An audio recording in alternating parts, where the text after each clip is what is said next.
we're back dengan Daily Feed of the Day.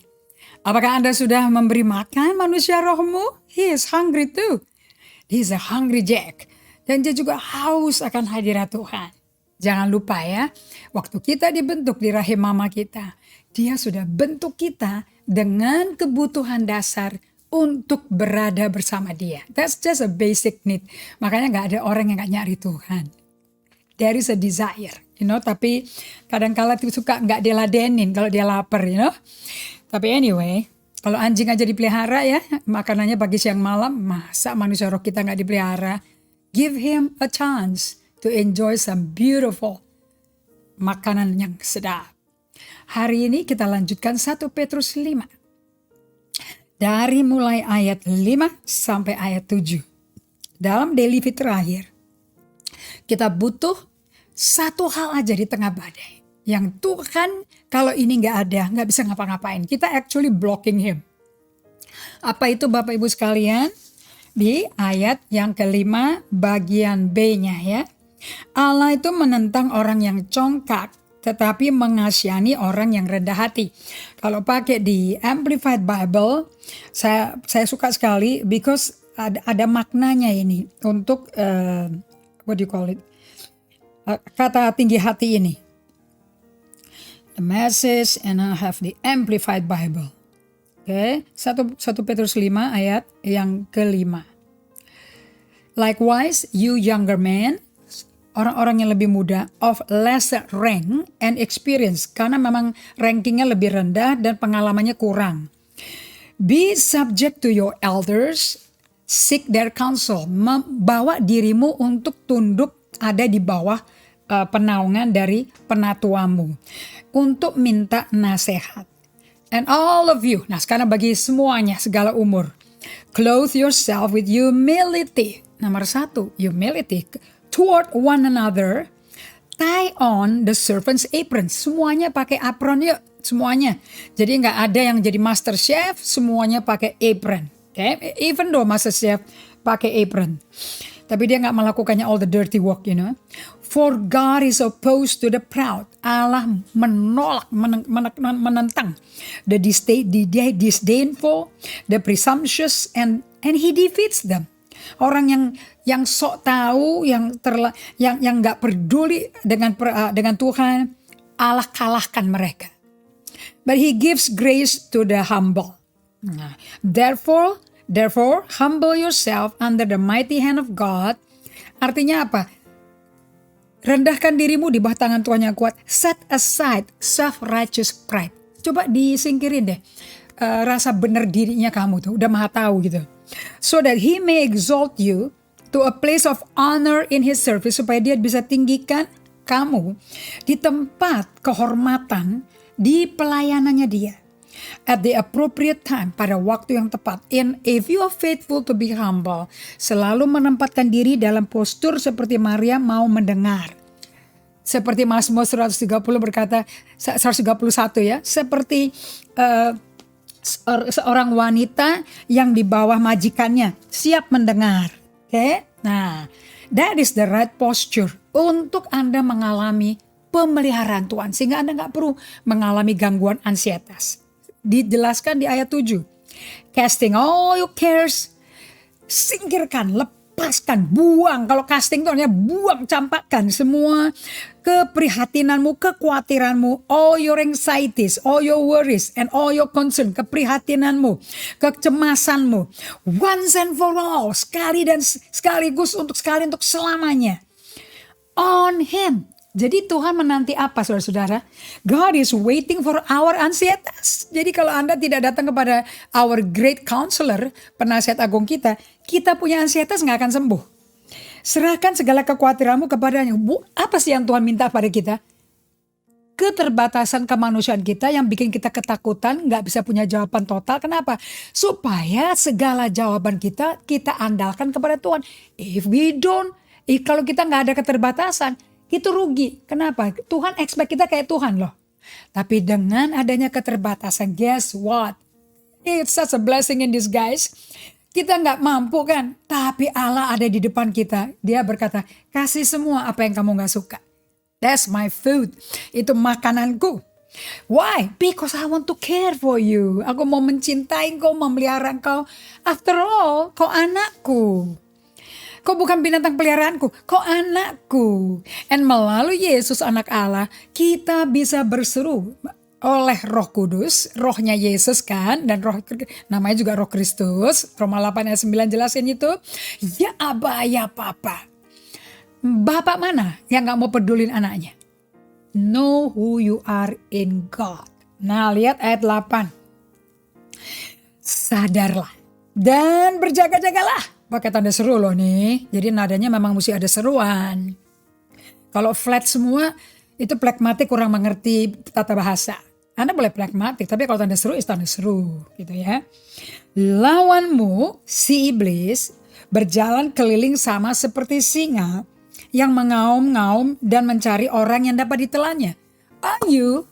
Apakah Anda orang yang mau ditelan setan di tengah-tengah pandemi COVID ini? Atau Anda yang mau ada berada di Mazmur 91, orang yang berdiam dalam lindungannya maha tinggi, bernaung di bawah kepak sayapnya akan berkata, oh Allahku, aku percaya padamu. Dan dikatakan, dan kemudian Selah, walau 1000 sebelah kananku, 10.000 sebelah kiriku, tidak ada satu yang bisa menyentuh kemah kita. Kalau kemahnya aja gak bisa disentuh, apalagi kan andanya dan sayanya. So, ini Mazmur 91 dijelaskan oleh surat Petrus kepada semua jemaat Tuhan yang dia kasihi, yang diaspora, yang tercerai berai. This is not specifically to a church loh. Ini semua jemaat Tuhan yang lagi tercerai berai, lagi diaspora. Isn't it amazing? Kita satu ayat gitu ya. Sadar dan berjaga-jagalah. Nah, saya sharing sama Ibu Gembala juga loh ini. Bukankah ini satu paradoks? Di ayat 7 dia berkata, serahkan segala kekhawatiranmu kepadaku, karena aku pelihara engkau. At the same time, lanjutan ayat 8, but you must be vigilant. Sadar, vigilant itu berjaga-jaga, waspada, alert gitu loh ya. Kayak Pastor Evelyn tuh orangnya alert tuh. Dia melihatin apostle seperti mata elang. My eyes like a hawk, watching your back gitu ya. Jadi sekarang Anda mesti sadar. Sekalipun Anda di dalam kepak sayap Tuhan yang Maha Kuasa, you're hiding under the shadow of the Almighty. But the devil doesn't sleep. Iblis tidak bobo. Makanya bagaimana tidur and yet alert, vigilant, watchful. Bagaimana itu? You see, masuk ayat 8, dia bawa ke dunia alam roh, di mana peperangan rohani terjadi. Yes, fisik memberikan ansietas, itu di mental, itu fisik saudara. Anda bisa ke dokter loh itu. Tetapi sekarang, pada waktu Anda menyerahkan semua kekhawatiran pada dia, dan Allah hadir, pemeliharaan Allah berarti dia hadir sama Anda.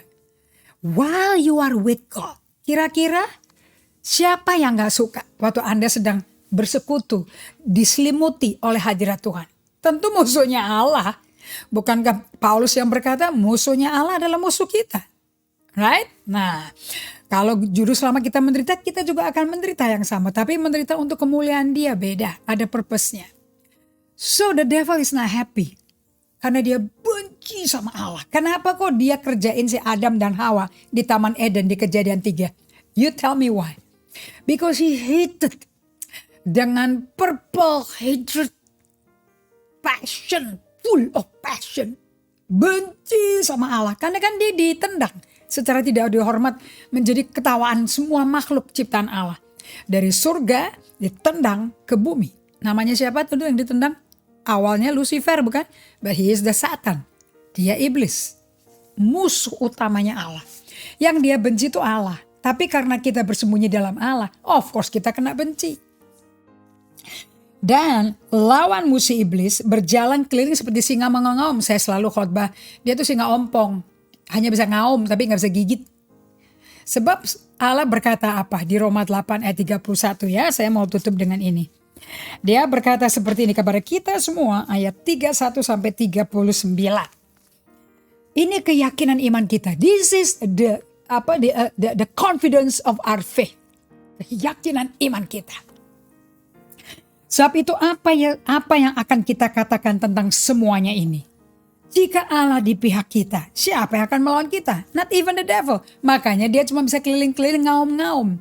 Nah, suara sirene ambulans-ambulans, berita-berita di semua sosmed Anda, berita-berita kematian, berita-berita peningkatan orang yang terpapar COVID.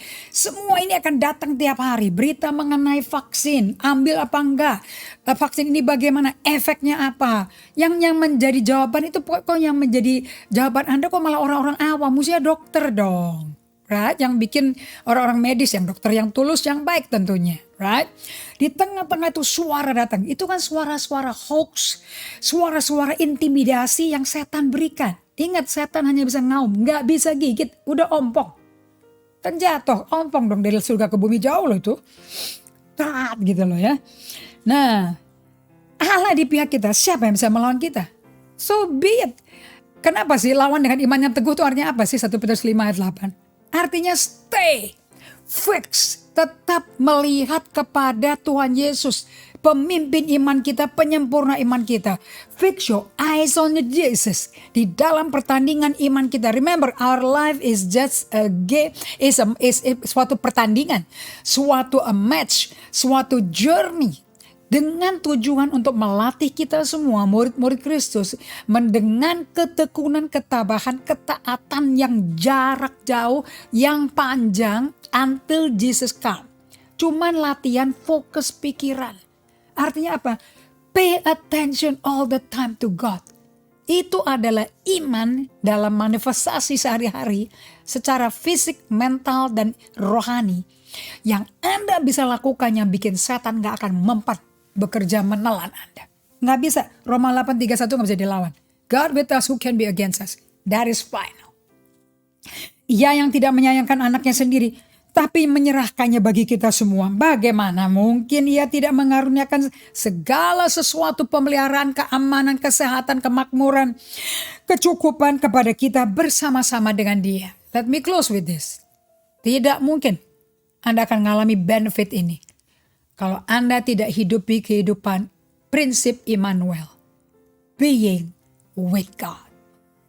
Oke, kita berdoa ya. Saya berdoa Anda tidak akan mundur, tapi akan berkata, oke, I'm gonna shape up. Oke, set up. Dan aku akan latihan untuk fokus ke Tuhan. Ibrani 12 ayat 1 dan 2. Must. Itu sesuatu yang keharusan. Oke, let's pray. Terima kasih Bapa. Kami hanya perlu dengan pertolongan Roh Kudus yang maha setia, maha hadir, bahkan hadir di dalam hati kami, di dalam tubuh ini, yang akan terus menolong kita untuk melatih pemusatan pikiran kita kepada Yesus, pemimpin iman kita, penyempurna iman kita dalam pertandingan satu kali ini di sepanjang masa di bumi ini. Dan di tempat itu kita akan mengalami pembelaan Tuhan, perlindungan Tuhan, pemeliharaan Tuhan. Setan bisa terus ngaum sampai habis suaranya. Tetap kita aman di dalam naungannya. Lord, biar kami semua mengalami ini as a reality. Di dalam nama Yesus kami berdoa. Amin.